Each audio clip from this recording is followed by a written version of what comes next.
200 years ago, close to 100,000 people lived on a chain of islands in the middle of the Pacific.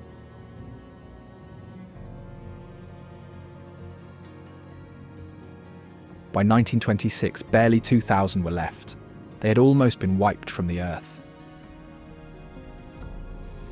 This is the Marquesas, the most remote inhabited place on the planet, farther from any continent than anywhere else people call home.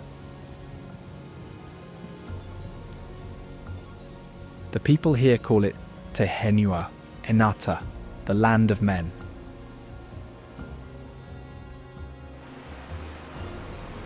There are no reefs to calm the sea, so the open ocean breaks straight against black volcanic cliffs.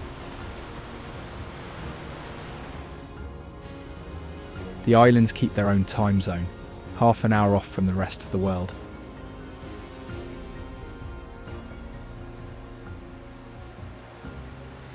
And the word the whole world uses for the ink on a person's skin, tattoo, began right here.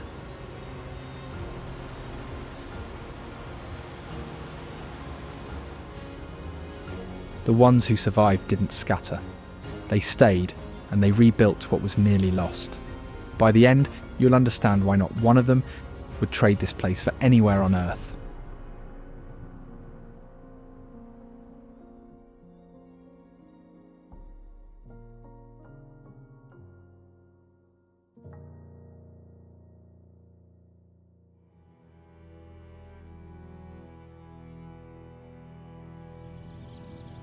Fewer than 10,000 people live across the whole chain, tucked into the narrow valleys where the streams reach the sea.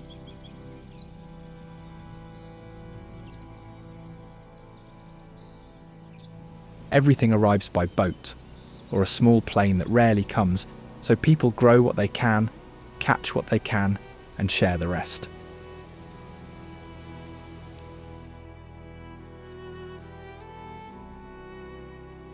When rough seas cut the islands off, neighbours live out of each other's gardens until the weather breaks.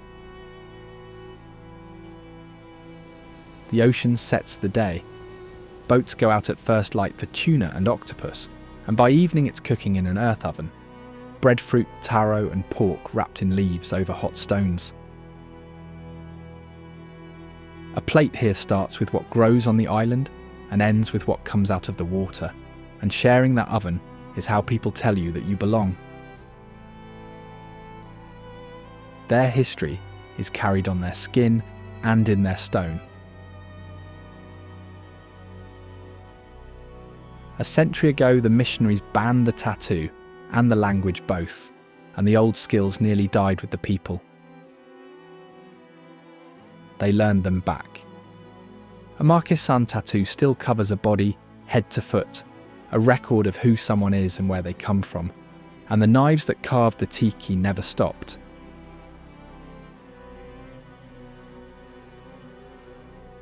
Those Tiki are ancestors in stone, watching over the valleys.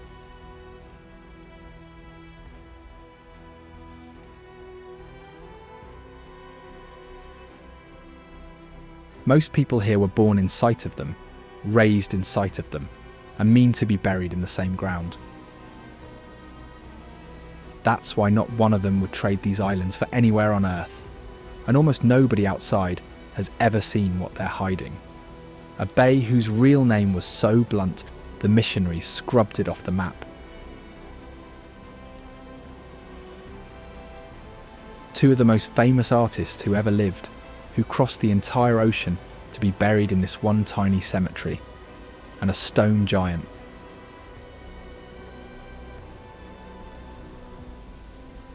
The locals still won't turn their backs on, because they believe it marks the line between the living and the dead.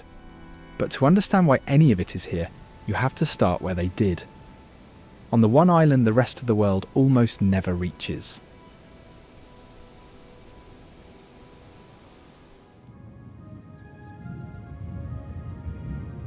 Out in the middle of the Pacific, farther from any continent than almost anywhere people choose to live, a cluster of green volcanic peaks rises straight out of open blue water.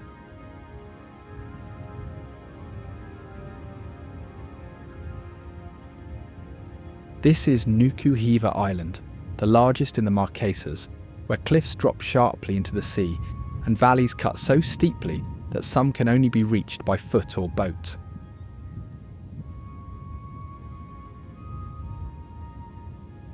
Along its coasts, waves crash against black rock, while waterfalls spill from high ridges after sudden tropical rains.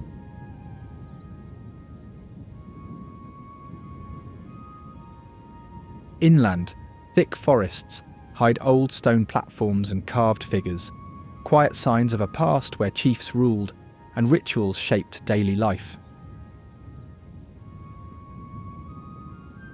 In the island's main town, life moves with the ocean, as fishing boats head out at first light and return with tuna, octopus and reef fish for family meals.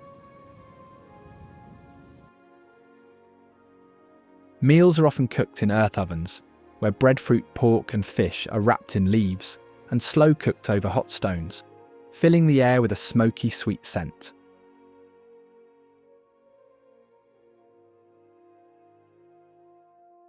Wood carving and tattooing remain strong traditions, with patterns passed down through generations and worn as living records of identity and status.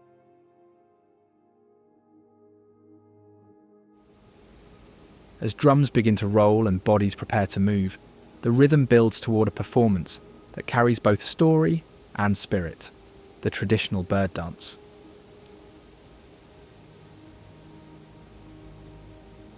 Each sequence mirrors island birds, with strong legs, sharp turns, and swift arm movements that tell stories of hunting, sharing, and respect for the sea and forest.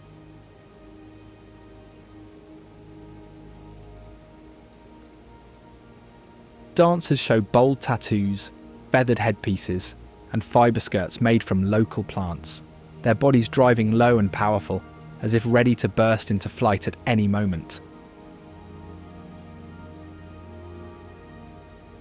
All of it plays out in the shadow of a near-perfect horseshoe of water called Taiohae Bay. Ships, canoes and sailing yachts share this calm harbour, a floating meeting place where ocean travellers trade stories with local fishing crews.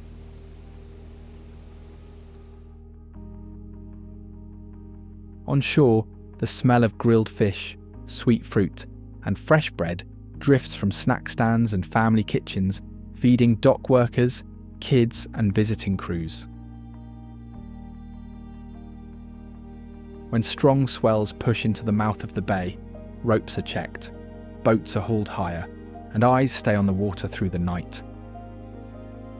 Behind the waterfront, Taiohae village gathers its homes, school, shops and council offices into one compact centre of island life. Houses mix old and new styles, with wooden frames, wide porches and bright metal roofs, while some yards still hold stone platforms, once used for talks, rites and community decisions. Many paths here double as social spaces, where neighbours pause to chat under flowering trees before heading on to work or school.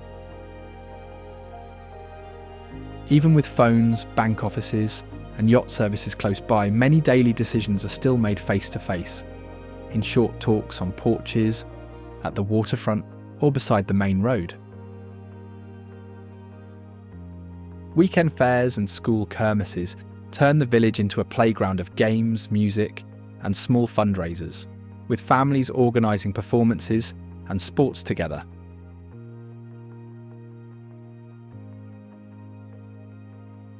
Tiki statues stand in meeting areas, near the cathedral, and along paths carved with strong faces and bold lines so local stories stay visible in everyday village space.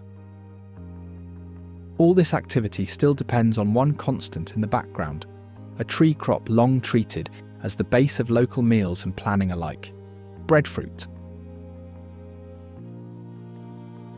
In many valleys, old pits still hold fermented breadfruit paste, a sour, dense food once saved for drought years, and big feasts when fresh crops failed. Even today, breadfruit can be boiled, fried, mashed, or baked in earth ovens, taking the role that rice or potatoes play in other parts of the world. Alongside these trees, taro grows in wet terraces and garden patches, its broad leaves rising from muddy water like a quiet field of green shields. The corms are peeled, cooked, and sometimes pounded into a smooth paste, turning taro into a heavy, filling base for everything from everyday meals to festival platters. Put together, this means many classic plates here are built from breadfruit and taro first, then topped with fish, pork or coconut, rather than the other way around.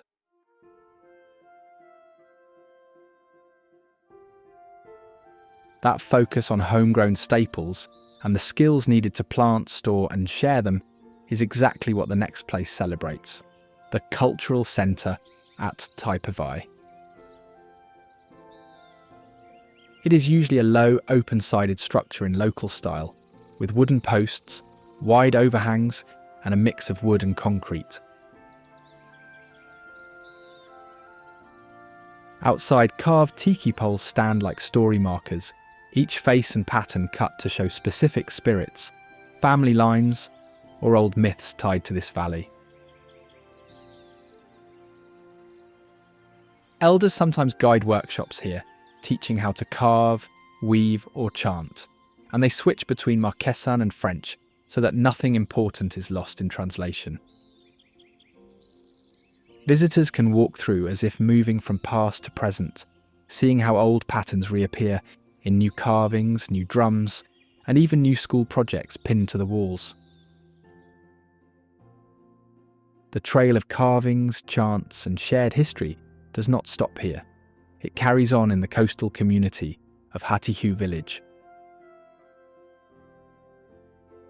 Here, the church is a small stone and wood building, with twin red-top towers set against cliffs and facing a lawn dotted with coconut trees. Around its bay, a cluster of homes, the church, and restored cultural sites sit within easy walking distance of one another. Along the black rock shore below, a slim, dark heron paces the tide line, watching for any fish careless enough to slip its cover.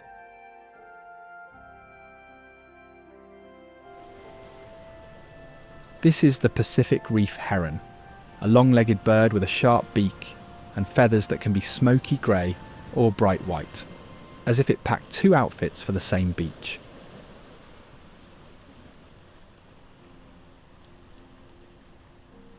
Small fish, crabs and tiny eels are all on its menu, and it can stand like a statue before snapping so fast the surface barely moves. Around Nuku Hiva, it uses rocks, driftwood and old boat ramps as hunting stages, sometimes lifting its wings into a half-open umbrella to shade the water and pull curious prey closer.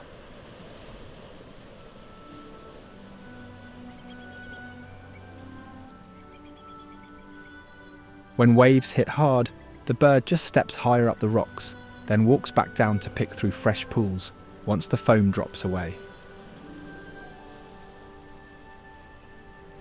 Reef herons nest on nearby cliffs or in quiet trees, building simple stick nests, and both adults share the job of guarding eggs and feeding hungry chicks.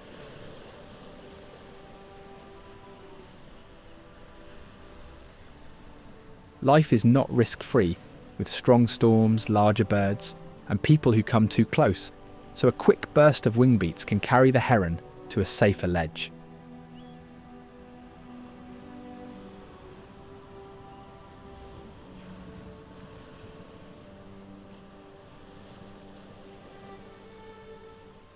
From the village, it can look like a careful little fisherman in feathers, doing patient work on the rocks with bare toes and better balance than any human.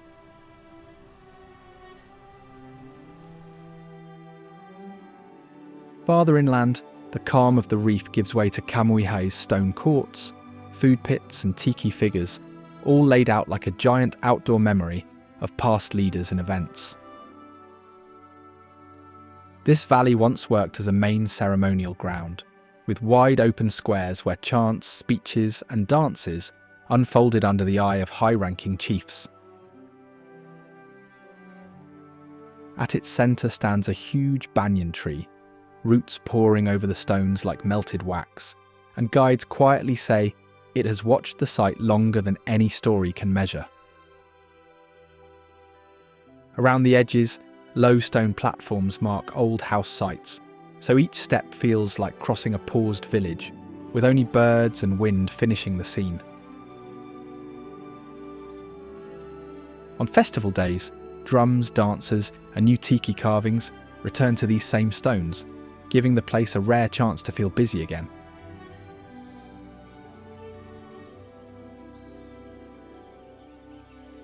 Between those gatherings, the loudest noise often comes from the forested slopes nearby, where wild boars snort, dig, and crash through the leaves.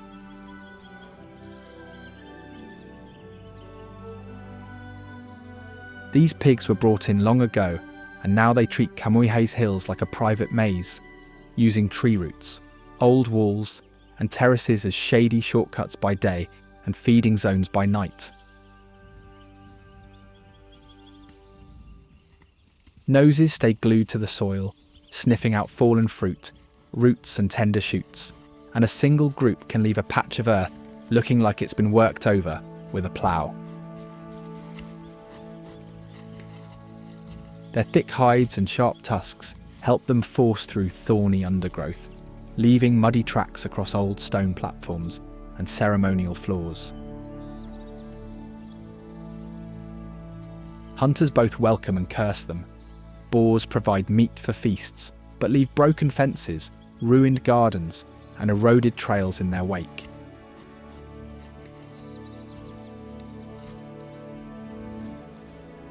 Piglets copy the adults, learning each gully and ridge as they slip between trunks, drop into cool ravines, and freeze at the first hint of a human voice or barking dog.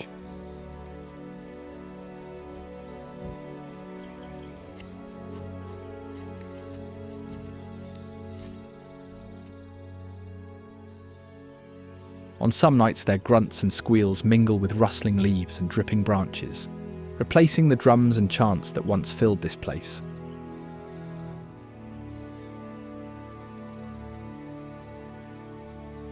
By first light, many of these four-legged garden-wrecking crews have already followed shaded ravines away from the stones, cutting across to other valleys and hidden coves. Those routes eventually descend toward the coast, where mountains, small settlements, and fertile ground wrap around Humi Bay and Comptroller Bay. From above, the two inlets look like long fingers cut into the island, with narrow valleys feeding them and tidy clusters of houses set back from the sand. Steep green mountains plunge almost straight into the bays here, with narrow stream mouths cutting through the slopes toward the shore. Old stories say canoes once moved in and out of these waters like a slow tide of family visits, trading trips and fishing journeys, each bay acting as its own front door.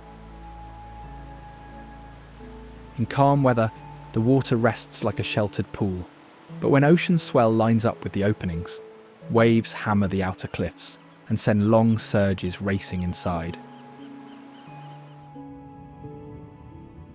Past the bay's gentle curve, the seafloor steps down into Reef and Rock, a favourite daytime hiding zone for white-tip reef sharks.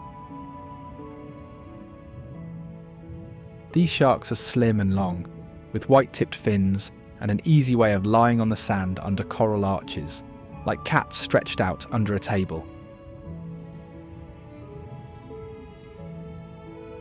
Unlike many of their cousins, white tips can stay still and still breathe, pumping water through their mouths so they don't need to swim non-stop.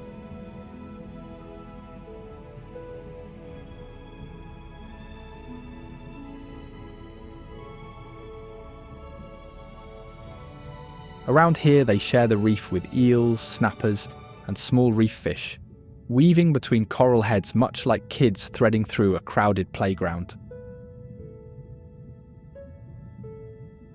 As daylight fades, this resting hunter wakes up, gliding low over the reef to pick off fish, crustaceans and octopus that thought darkness made them safe.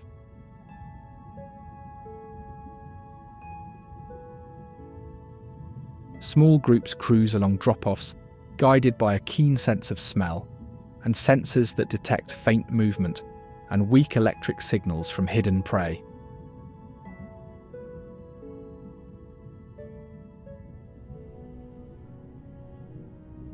For divers and snorkelers, one can seem almost curious, circling once or twice and then sliding back under its coral roof, as if it has calmly decided that rubber fins are not worth a bite.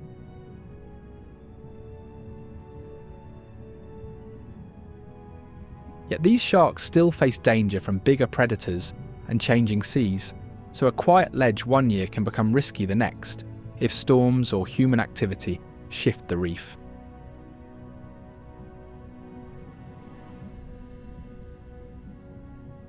Higher in the blue, manta rays sweep by like underwater birds, each pass scooping up clouds of tiny plankton drifting over the reefs.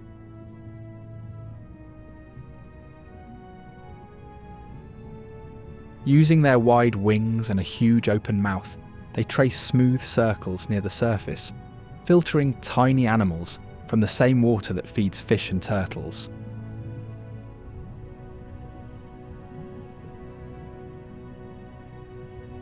Two horn-like fins in front of the mouth roll and unroll like scoops, gently herding food inward, so even a thin soup of plankton becomes a full meal.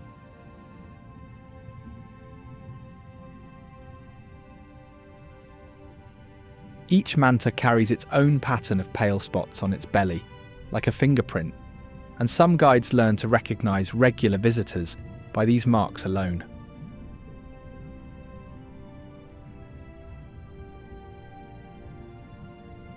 When plankton is abundant, several rays glide in slow chains or spirals, each following the feeding trail of the ray ahead.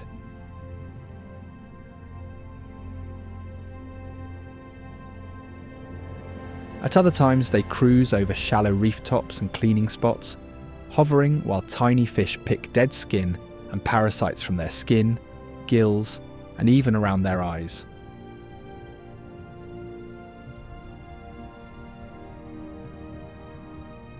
Big brains help them remember routes and feeding zones, so the same channels and bay mouths near Nuku Hiva can see the same manta again and again over many seasons.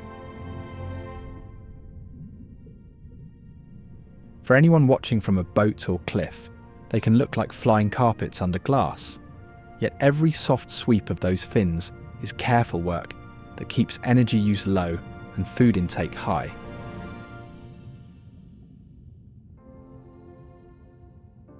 Beyond these feeding grounds, the island chain continues across the Pacific, linking one bay and valley to the next.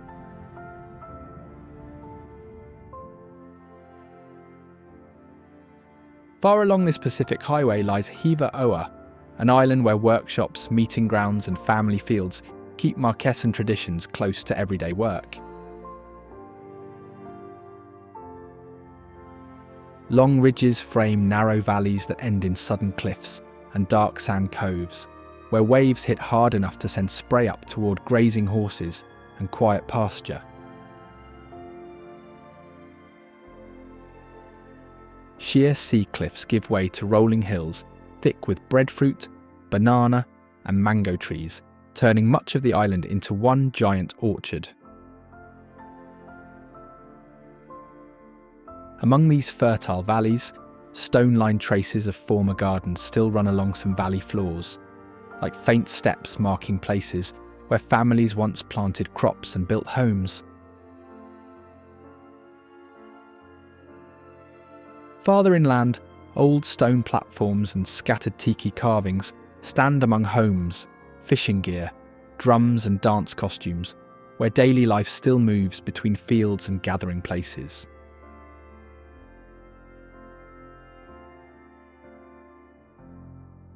That sheltered bayfront, pressed between sea and rising hills, forms the main doorway into Hiva Oa's past and present, Atuona. The town runs along a slim band of flat ground, with black sand on one side and steep cloud-brushed peaks on the other. So many streets feel squeezed between surf and cliff.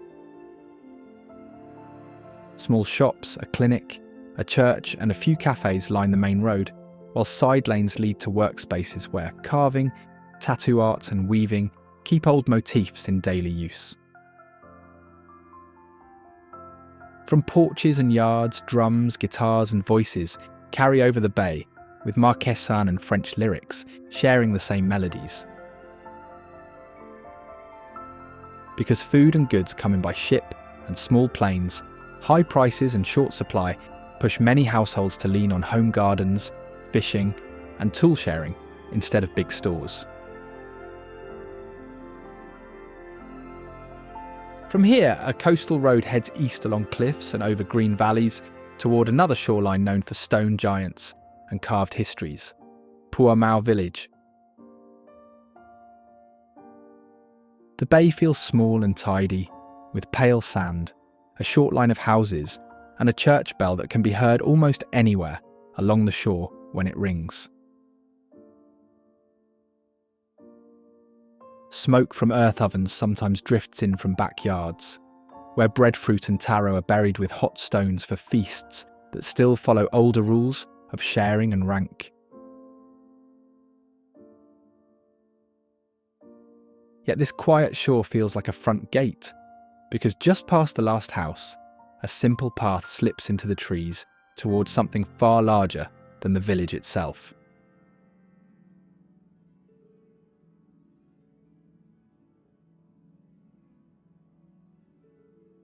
That path leads straight to Meiaeiropona, a ceremonial ground where massive Tiki and stone platforms still hold some of the tallest carved figures in the Marquesas.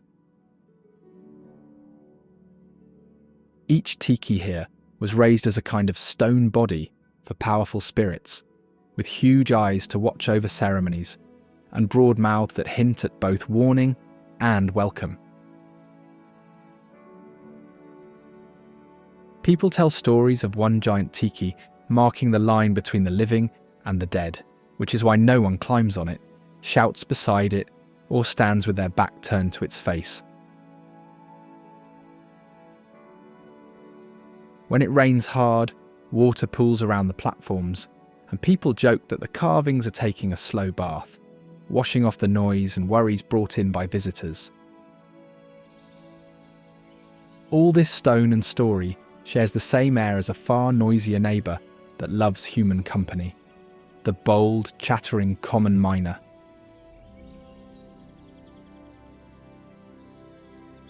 These birds strut along fences and roofs like they own every yard, bobbing their heads and puffing their chests as if the whole village is their stage. They copy sounds from all around them, bits of song, clinks of dishes, even scraps of speech, so a quiet porch can suddenly sound like a tiny, confused radio. Food is almost anything they can grab, from drop crumbs and fruit peels to insects in the grass, so one picnic can turn into a free, all-you-can-eat buffet. Bossy groups chase other birds from trees near houses, allowing miners to keep the best branches, while shyer native birds retreat farther into the hills.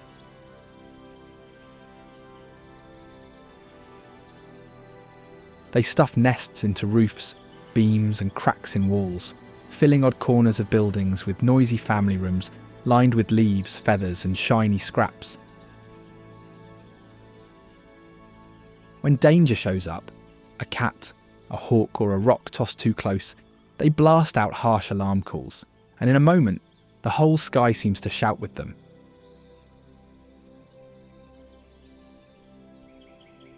As people hang clothes, cook or sweep, these birds hop nearby, watching every move for a dropped bite, so daily chores and bird tricks tangle together all day long.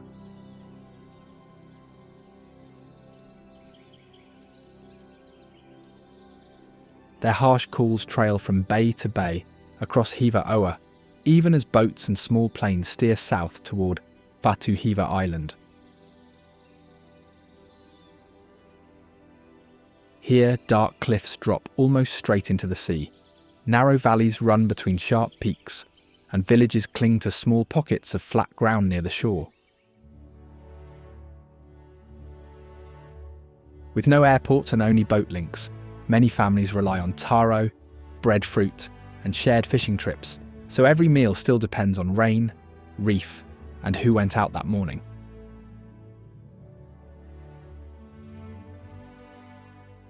In shaded yards, women turn mulberry bark into soft tapa cloth and paint bold Marquesan designs onto it, sending these sheets out as both family story and prized trade good. When storms or rough seas hold boats back, neighbours swap food, share tools, and plan together, so the village works almost like one large household spread along the bay.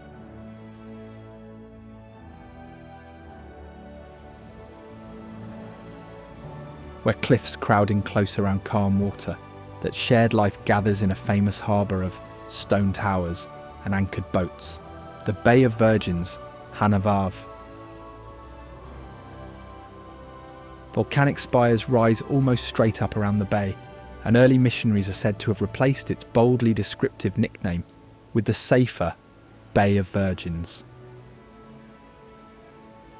When low clouds and fine rain slide across those walls, the rock turns almost black, and the bay feels like a giant open-air room, with waves for a floor and cliffs for sides.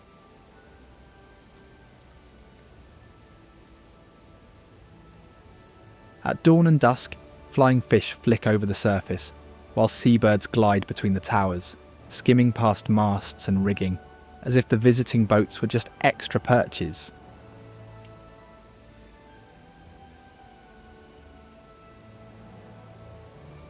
Many crews trade hard crossing stories here, yet say they sleep better in this bay, because the tall rock walls cut down much of the wild ocean's swell.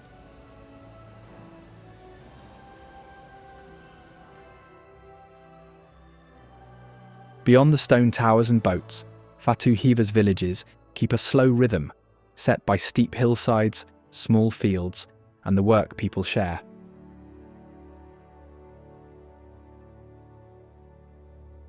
Houses, churches, and meeting spots stand close to streams and trees, so every hard rain or strong gust feels like the island knocking right on the village door.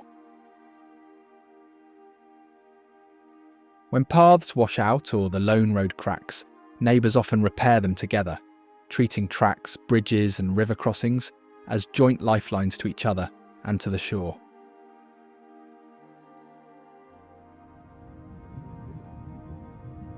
Coastal reefs near the villages act like underwater fields, and green sea turtles cruise these patches quietly, munching on plants and resting on flat rock shelves.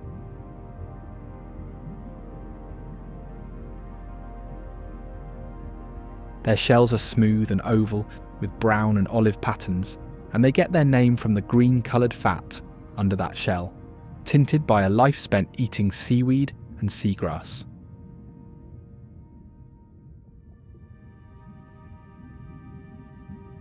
Across the reefs they graze for long stretches like slow underwater cows, clipping algae and soft growth from stones and coral heads.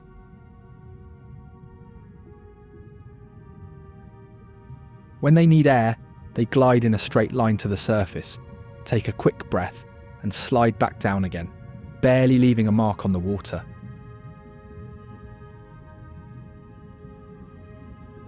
Their long front flippers work like powerful paddles, pushing them across wide ocean gaps, while the smaller back flippers steer like built-in rudders. Young turtles eat insects, jelly-like animals, and other small sea creatures, but adults switch mostly to plants, keeping reefs from being smothered by thick growth.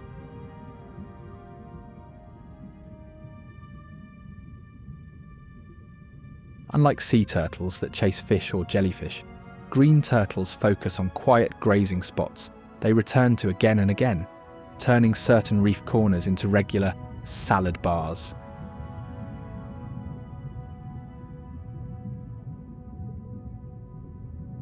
Danger still follows them. Sharks, tangled fishing lines and floating plastic can all turn a simple swim into a hard fight, but strong shells and sharp senses give them a fair chance.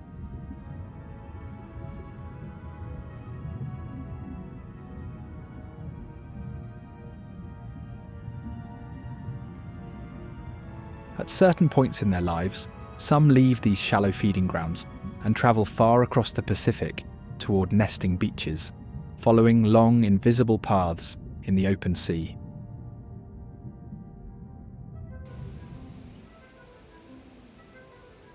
Farther offshore, the water turns darker and deeper, where much bigger migrants pass through the blue on their long journeys, the humpback whales.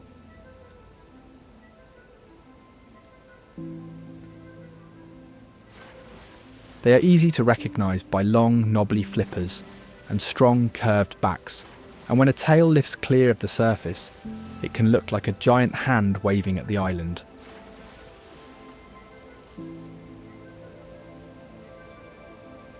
When they gather here, adults have already fed on swarms of tiny shrimp-like animals and small fish in colder southern seas, then use these warmer waters to rest, mate, and raise calves. Unlike plant-eating green sea turtles, humpbacks gulp huge mouthfuls of prey in distant feeding grounds, sometimes trapping schools of fish with bubble nets before lunging through the middle.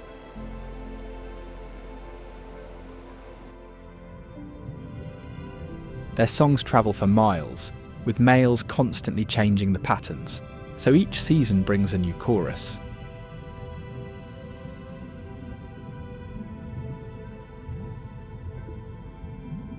Calves stay close to their mothers, drinking rich milk and copying dives and surfacing movements, while nearby adults help shield them with a moving wall of bodies.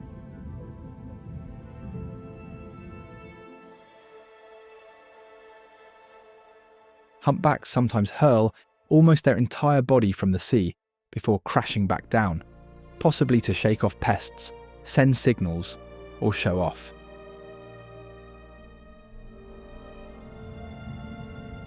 Big ships, lost fishing gear, and underwater noise bring real danger, causing injuries, entanglement, and disrupted communication that can make long migrations harder to complete. When the breeding season ends, many whales leave these warm channels and move along the Pacific past other high islands, including steep-peaked Uapu Island. Tall basalt towers here rise above small bays and narrow valleys, so villages cluster wherever a strip of level ground meets the sea or a stream. Over time, families learned which slopes hold terraces, which gullies flood first, and which ridges offer the safest routes until the island became second nature.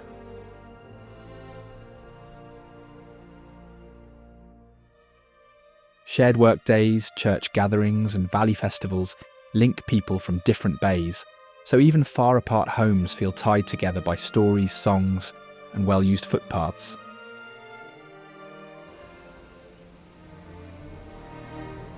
Near the shore, tight groups of bottlenose dolphins move like one body, turning, diving, and leaping together as if practicing a shared dance.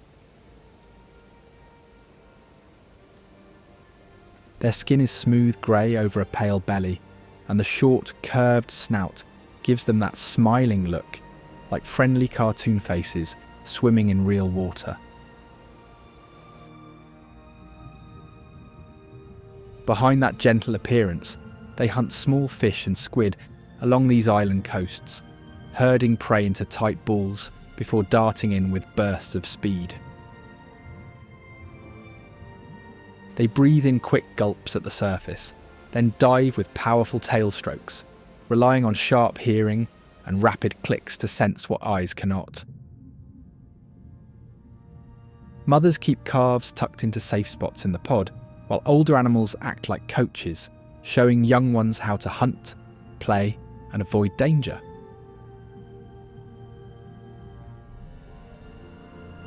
Whistles and clicks help them stay in touch, and each dolphin has a special signature whistle, like a name in sound that friends can call out underwater.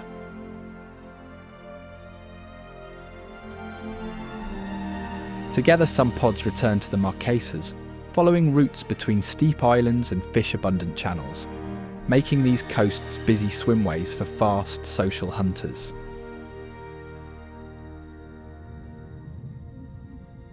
Play still does important work here. Leaping, racing boats and carrying seaweed on fins test their bodies, build trust, and tighten the pod's bonds.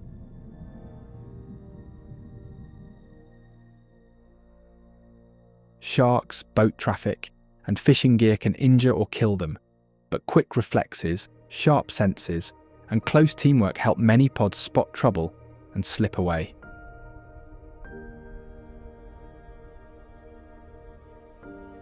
As the water settles back into gentle swells, life on land steps forward, led by the island community of Vipeh village on Huka. It hides at the end of a long, narrow harbour that ships must thread with real care, which is why sailors jokingly call it the Invisible Bay.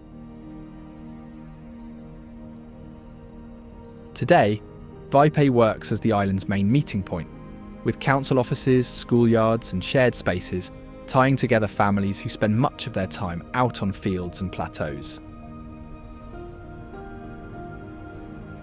Farms, horse and goat pens, and constant fence repairs bring neighbours together, so the windy uplands feel like one shared yard.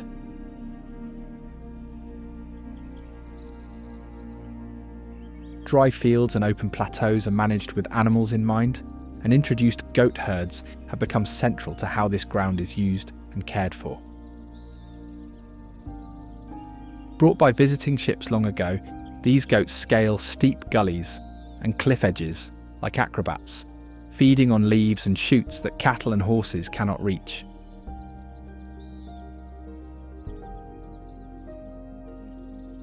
Goats here tend to form small, loose bands that mix owned animals and half-wild ones, so a group on a hillside can include both village stock and animals no one claims anymore.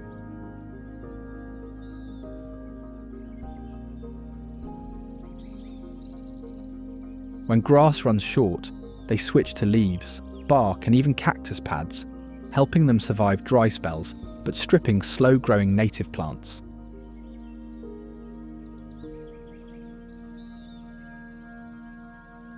Over generations, mixed herds have produced goats of many shapes, sizes and colours, and locals can often tell which valley one comes from by its looks and behaviour.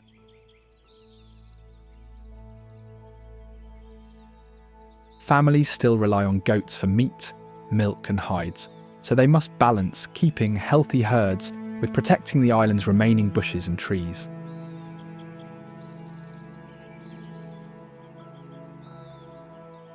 To help with that, some herders fit key goats with bells or bright ear tags, so wandering herds are easier to find across the open plateaus.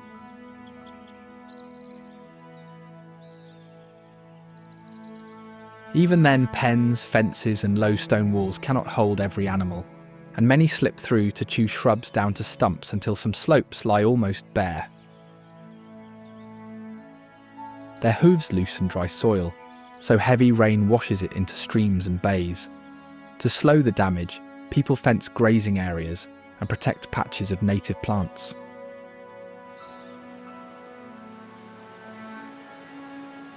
Across dry ridges, a different rhythm of hooves belongs to another four-legged neighbour with even longer strides: wild horses.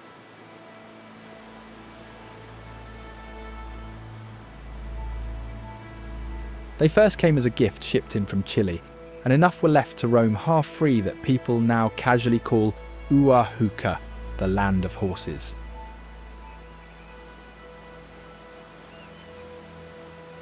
Herds move between plateaus and paddocks, sometimes under riders, sometimes running loose, so the high ground feels almost like one wide open corral. Because leather rots fast in warm, damp air, riders carve saddles out of wood instead, shaping them for the horse's back and for long days of work. Fallen breadfruit leaves are handed out as favourite snacks, and kids joke that these tough animals have their own chips made by the trees. Farther south in the chain, Vaitahu village on Tahuata gathers homes, church grounds and small docks into one of the region's best-known coastal centres. This bay was among the first places in the Marquesas where European crews came ashore, so logs, local tales and stone plaques stack up here in a way you rarely see on other islands.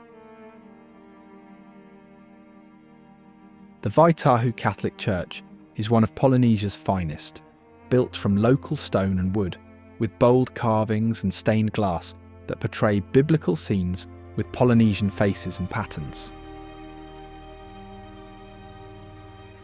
Standing just outside, a traditional Marquesan Tiki statue ties the carved faces and symbols of local belief directly to the village's main Christian gathering place. Even after centuries of change, daily life still leans on kin and custom. Elders guide church and village meetings, while younger people learn dance, tattoo art, and songs tied to this bay. Many houses keep carving tools, bone and wood pieces, or woven items on their porches, so walking through here can feel like passing a row of small family workshops.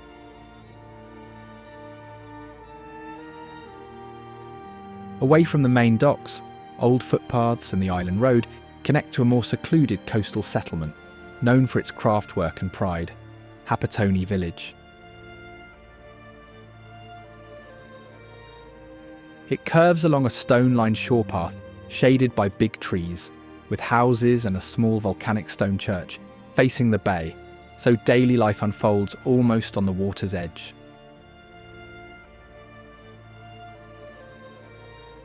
Many families carve on porch benches and tools, shaping rosewood, horsebone, and other local materials into tikis, jewellery, and bowls, with certain motifs said to belong to specific clans.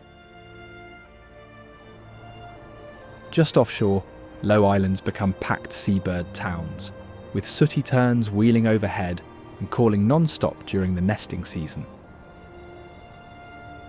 Each bird wears a sharp black cap, white belly, and narrow wings, and when thousands rise together, the sky becomes a noisy band of black and white in motion. Many lay a single egg on bare ground and depend on dense colonies, constant movement, and watchful neighbours to confuse predators and keep it safe.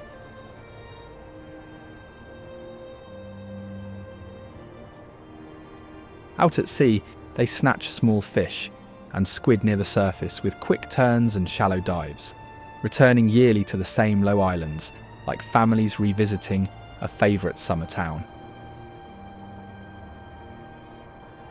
After the breeding rush ends, only wind and waves speak around these islets, yet the ground still carries the worn marks of nests and tiny feet.